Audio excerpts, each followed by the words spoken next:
going to go ahead and call this meeting of the Administration of Public Works Committee to order. And the first item of business is a suspension of the rules allowing for remote participation due to an executive order issued by Governor J.B. Pritzker and the ongoing COVID-19 pandemic. Staff recommends a suspension of the rules regarding in-person attendance requirements for public meetings, allowing for city council members and city staff to participate in this meeting remotely.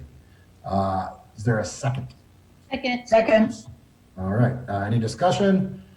Mr. Stoneback, sir. Purdue. Aye.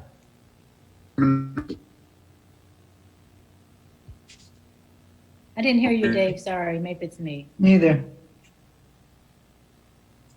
I'm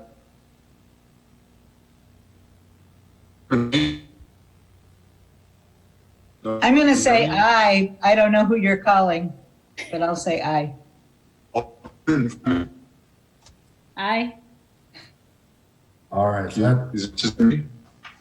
that's a 3-0 vote. All right. So that's that. The rules have been suspended to allow for remote participation. The next order of business is item M1, which is approval of the minutes of the regular Administration and Public Works Committee meeting of March 22nd, 2021. Staff recommends approval of the minutes of the regular Administration and Public Works Committee of March 22nd, 2021. This is for action. Is there a second? Second. Is there any discussion? Seeing none. Dave, why don't we try it again? Aye. He's got to fix his audio. It's not coming through to me. Me either. David, I think you should.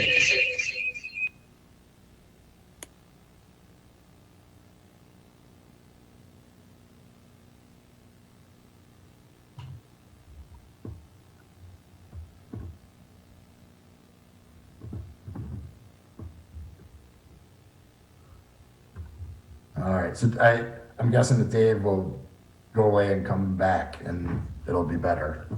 So we'll hang tight for a second.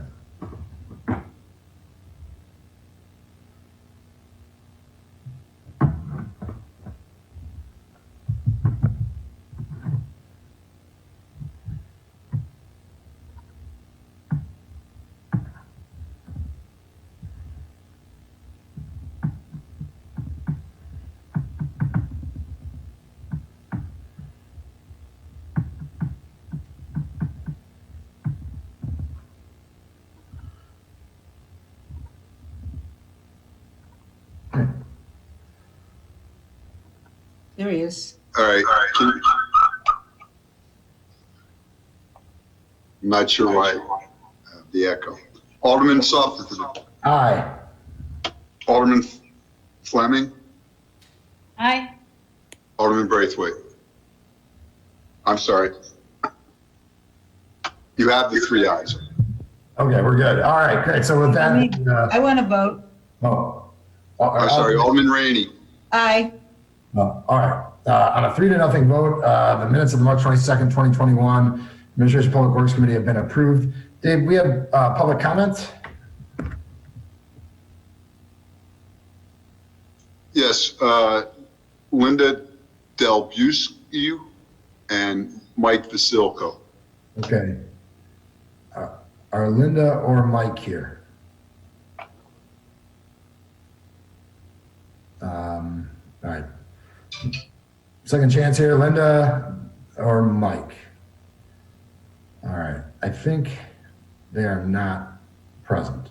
So we'll move on from that to the consent calendar. So everything is on the consent calendar. If anybody has items they would like removed, please feel free to list those now. I'd like to remove A17 and A21. And I would like to remove A5, A7, and A8.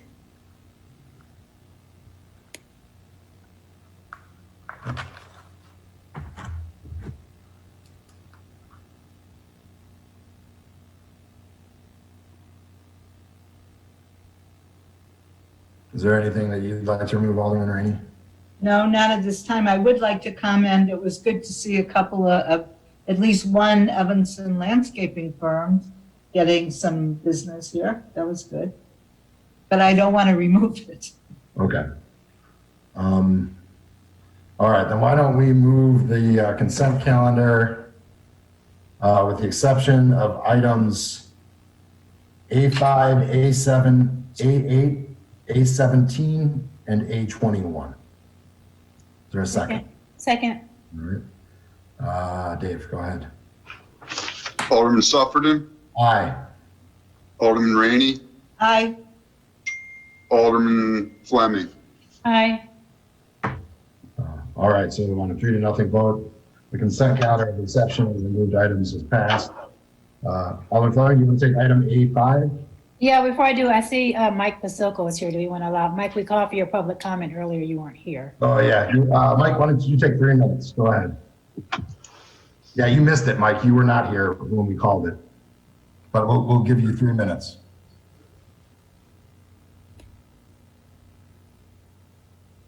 You're muted, Mike.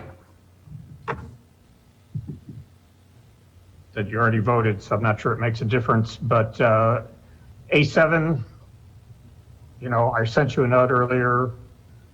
If the Friends of Rubber Crown have, an extra $400,000 to spend, they should be giving that back to the city for the construction. They never did meet their goal. Actually, they're less than half, way less than half of their goal of spending $17,500,000 on the construction of the project.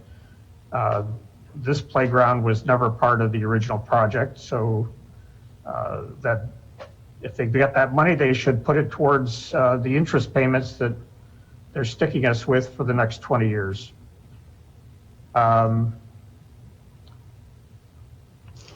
A4, I also, here's another, it's mechanical services, which it seems to me there's been other contracts issued before for Robert Crown for this type of thing.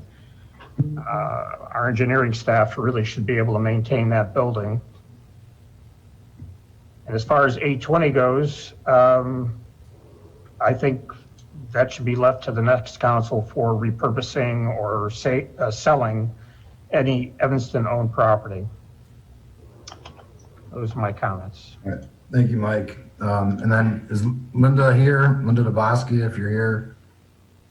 All right. Linda is not. So we will move on now to item A5. Alderman Fleming.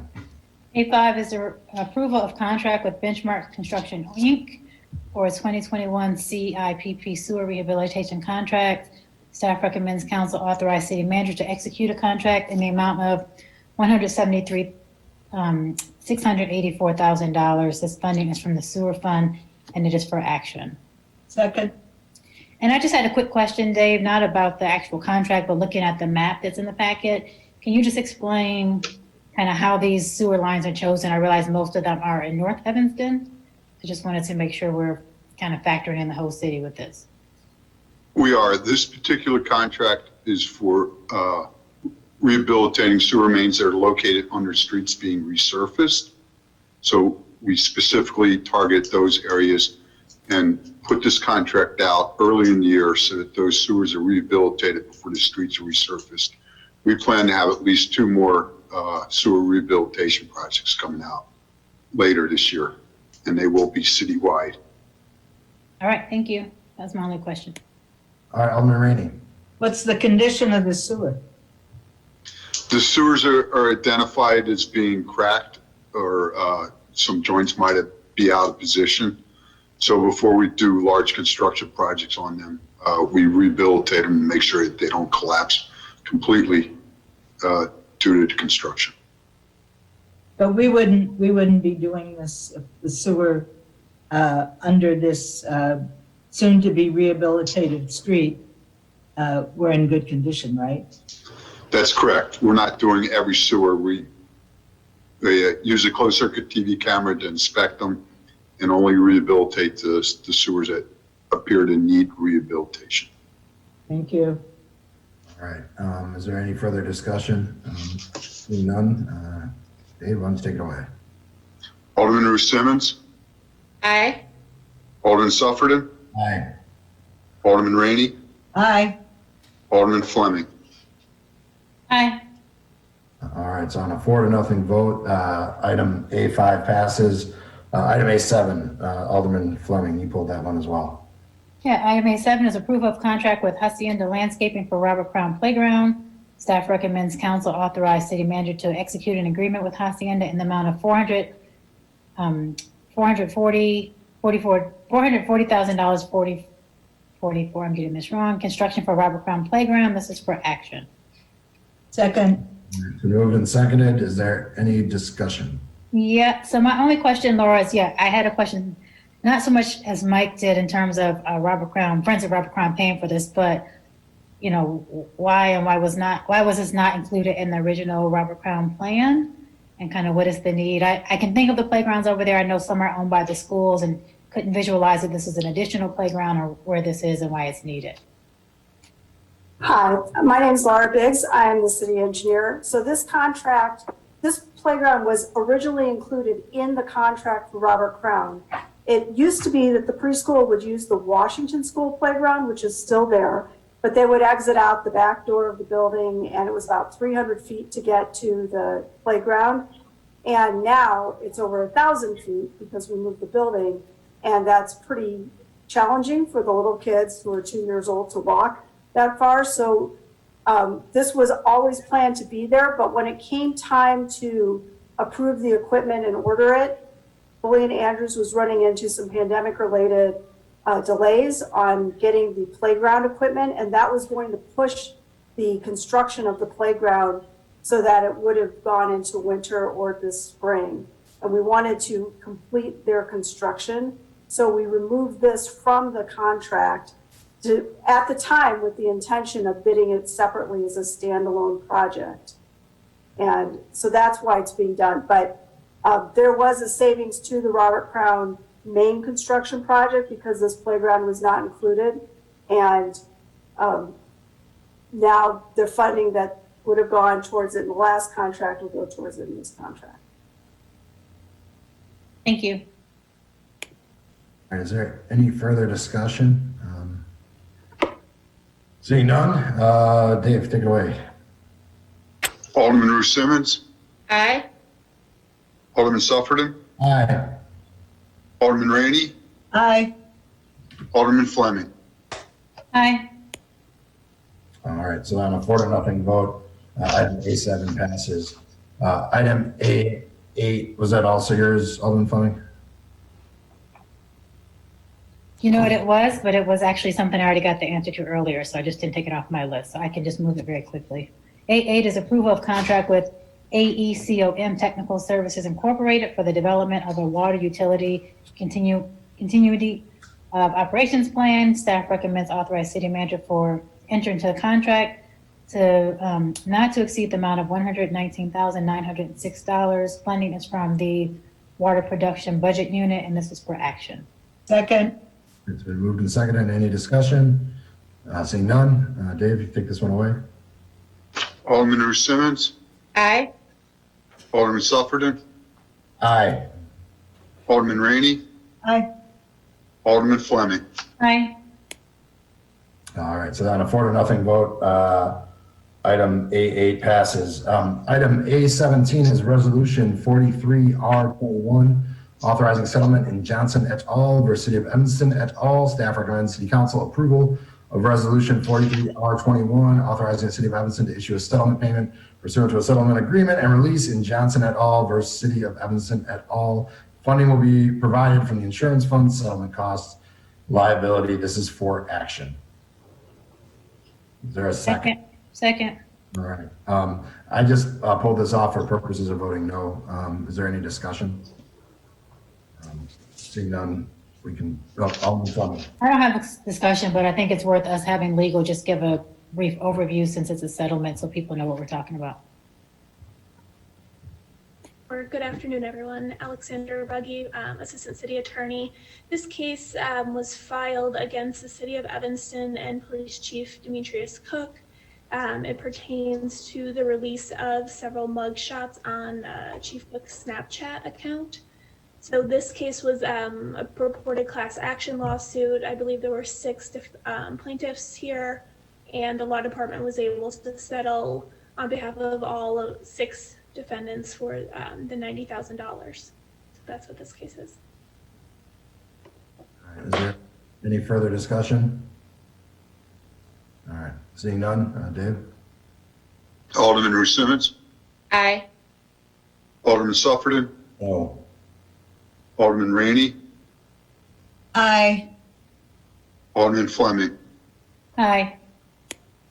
All right, so on a 3-1 vote, that one passes the Administration and Public Works Committee. And our final item that was pulled off of the consent calendar is item A21, ordinance 27021, amending Title 10, Chapter 11, Section 18, Schedule 18P, residents only parking districts. Staff recommends City Council adoption of this ordinance, amending Title 10, Chapter 11, Section 18, Schedule 18P, residents only parking districts. The ordinance will amend parking on Sheridan Square to allow for non-permit parking between 6 a.m. and 9 p.m. with a 3-hour maximum on the east side of Sheridan Square from Garden Park to Sheridan Road. This is for introduction. Is there a second? Second. All right, it's been moved and seconded. Before I go, is there anybody else who has questions or discussion? If not, I see Mike Rivera. Afternoon, sir. So help me understand whether this would increase or decrease the access to the beach and the park for residents of Evanston who do not qualify for the resident parking permit. Good evening, Mr. Chairman, members of the committee, Mike Rivera, parking manager. Parking would still have limited access throughout the day for 3 hours between 9 a.m. and 6 p.m. Okay, and you would have to move your car after 3 hours. And are you locked out, or could you move it to another spot and park there? You would have to move your vehicle after 3 hours. But could you? I mean, you'd have to leave the beach or park after 3 hours. That's correct. You would have to move to adjacent areas like along South Boulevard or Keeney or other blocks, close in proximity. Okay, and does this change bring this area in line with other areas near the lakefront in the city of Evanston? There are, further north, there are similar areas along the lakefront and parkland areas, approximately 10 blocks that I've identified near Clark Street Beach area, stretching all the way south to about Davis and Lake Street, and a little south as far as Greenwood. Along the lakefront, there's 4 residential permit areas. There's the B permit, the BC permit, the number 8, and the R permit, which this area here would have the R permit. And a lot of those areas are already managed with either 2-hour or 3-hour parking limits, along with the residential parking permits as well. So this area doesn't have any restrictions throughout the day. All right, got it. I think one of the things that we've talked about is comprehensive parking study. You and I talked about it today.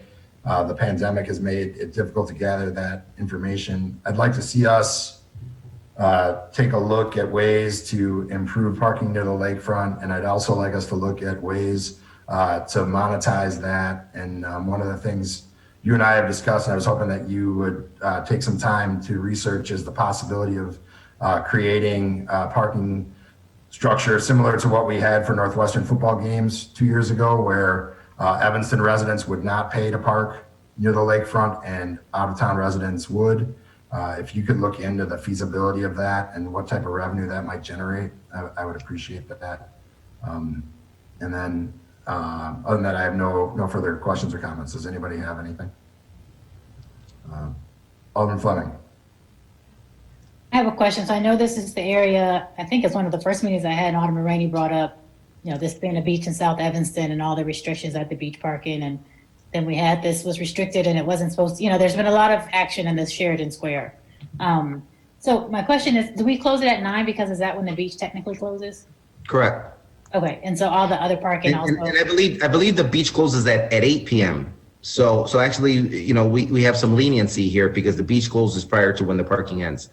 Right, okay. So, I appreciate that this is similar to other spaces. I think my concern is that I don't know how many parking spaces are there off the top of my head, but thinking about the parking and the $500,000 park we just put over there as a community benefit, and that the closest park, closest beach to my ward, it just continues to feel like it's burdensome for Evanston people to get to the beach, right? I mean, if you have small kids, we talk about this all the time, you get them in the water, you get schlepped over there, and you have to go back and move your car in circles. So, you know, I want to be sympathetic to the residents who live over there, but I also, half of me feels like you bought a place near the beach and people use the beach, and that's kind of the cost of living there. And I don't want to restrict people who can't afford to live at the beach from being able to park at the beach and use it, particularly when we're still charging for tokens and stuff. So I have a hard time supporting this in this case, Mike, again, because of all of the ways in which we've restricted this over the years and given tickets that were really, you know, our fault because it was an error with the signage. So I don't know what else can be done. I'd like us to come back and see how else we can work with this, just to make sure that people who want to use the beach and can't walk to it can still use the beach. So I don't have a good solution for you, but it's hard to support this when this tends to be over and over again. Every couple of years, we're doing some kind of restriction over here, you know, for the convenience of the residents when we're missing the convenience of the citizens who buy the tokens and want to go to the beach. Sure, I understand your point. Some of the restrictions that were changed and that were unmanaged, whether they were pilot programs or were brought on by my predecessor a few years back, and I didn't have any dealings with that. We also have taken into consideration that we don't want to restrict people from having a place to park while attending the parkland areas. So in this particular area, there's approximately 125 spaces, and 75 to 80 of those spaces are going to be for people to be able to access the beach without having a permit. So approximately 2/3 of the spaces in this area that we're discussing are going to be accessible to people going to the park and or the beach. I mean, I get that, and I appreciate that. I get that, but even still, I mean, they're competing with everybody else who wants to use the beach, right? So we know that you don't just drive up and there's a space available, and then if it's you got to move at 9, even though in the summer it's nicer outside, and you know people might want to watch the sun go down or whatever. You have to move before that might happen because you don't live there. So can we extend it past 9? Can we make some of the, whatever number of spaces you just mentioned to not have a time restriction on them? Are all the residents using all the spaces after 9 p.m.? Yeah, I mean, the block is comprised it's a very dense block, and it's all multifamily dwelling units and condo buildings there. So, I mean, this one block and a half approximately could have 200 to 300 apartments or condos in this stretch. So there's certainly much more dwelling units than there is parking spaces in the area. Right, but that would be similar to, you know, blocks that I have that have all apartment buildings as well, right? They're just not near the beach. Agreed. And people are circling for parking and everything else just because of where they live. So I just would encourage us to go back. I would rather leave it unrestricted till now and try to be more creative about what else we can do to make sure people who don't live there have as much access as possible, given the investment we've made with the park, and ideally that the beach will be open this year. Sure, understood. I mean, the biggest concern, you know, in whatever decision we make for this area is that we need to find a way to create turnover because we don't have the inventory in close proximity. So we need, whether it's a 2-hour, 3-hour, or charging, you know, turning it into a metered parking zone and charging, we need to find ways to create turnover. Otherwise, people can park there, whether they're attending the beach or not. They can park there all day long, and we wouldn't know if they are in fact attending the beach or just parking their car to, you know, go to work somewhere nearby. Okay, so then my last question for that, then what's the next closest street where you can park? So if I go to the beach for 3 hours and I move my car, where's the next closest space I can park that's near there? Because I know there are other. South, it would be South Boulevard, it would be Keeney, it would be Michigan, it would be Judson, Forest. Those would be the closest streets heading west. With no restrictions on them? Correct. Okay. Thank you. You're welcome. All right, any further discussion? Seeing none, Dave, I think you can take it away. Alderman Ruth Simmons, Aye.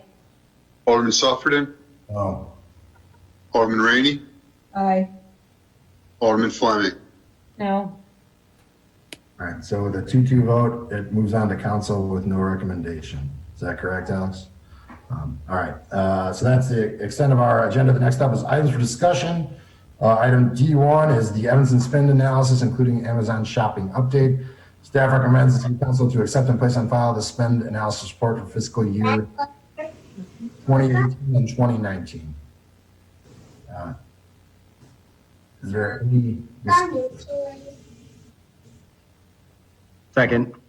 Okay, all right. Oh, hey, Alderman Braithwaite. All right, so it's moved and seconded. If there's any discussion, let's. We'll just have a brief overview from staff, and my apologies. I thought this meeting was at 4:30. I didn't pay attention to the new stuff. Now let me recognize Alderman Fleming.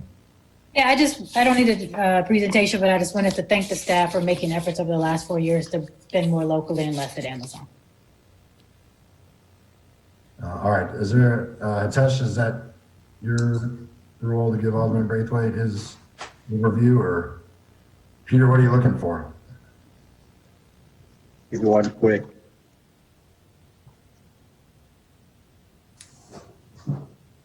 Hitesh, what I'm going to do is bring this back since it's so close towards the end. Okay, I can cover some areas of concern in our next meeting. okay. All right, thank you. All right, are there any items for communication? All right, and that, is there a motion to adjourn? Move adjournment. Is there a second? Somebody seconded. Second. All right, moved and seconded. Dave, take it away. Alderman Ruth Simmons, Aye. Alderman Sufferton, Aye. Alderman Rainey, Aye. Alderman Fleming, Aye. Alderman Braithwaite.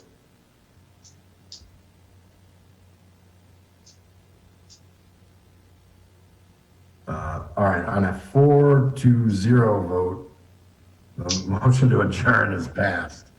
Planning development is scheduled for 4:30. This meeting is adjourned.